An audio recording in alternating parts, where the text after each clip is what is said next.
बुलेटिनच्या सुरुवातीला एक मोठी बातमी आहे।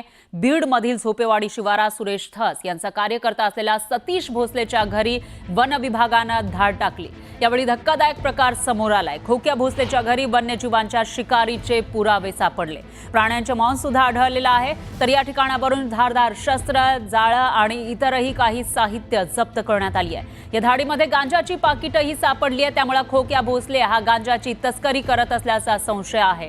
तर जिल्हा वन अधिकारी यांच्यासह 40 वन विभागाच्या कर्मचाऱ्यांनी ही कारवाई केली आहे। त्या ठिकाणी जेव्हा हे वन कर्मचारी गेले तेव्हा ते हैराण राहिले, कारण इथं जे वन्य प्राणी आहेत त्यांचा मांस असेल किंवा इतरही जे धारदार शस्त्र होते ते सापडले, शिवाय गांजाची पाकिटं सुद्धा सापडली आहेत। शिरूर पोलीस स्टेशनचे अधिकारी आणि अंमलदार असे मिळून पोलीस स्टेशन शिरूर कासार येथे दाखल गुन्ह्यामध्ये झापेवाडी येथील वस्तीवर छापा मारून त्यामध्ये वन्य प्राण्यांना पकडण्यासाठी जे वेगवेगळ्या प्रकारचे जाळे आहेत ते जाळे आम्ही ताब्यात घेतलेले आहेत। आणि पुढील आता आम्ही फॉरेस्ट ऑफिस त्याच्यामध्ये पंचनामा करणार आहे आणि पुढील आम्ही त्याच्यामध्ये तपास करणार आहोत।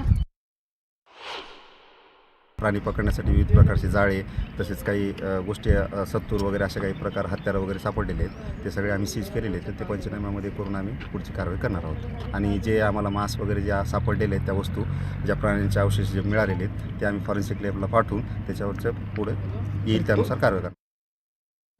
तर दुसरीकडे पुण्यात गुंडांना पोलिसांचा जराही धाक उरला नाही का, असा प्रश्न पुणेकरांना पडलाय।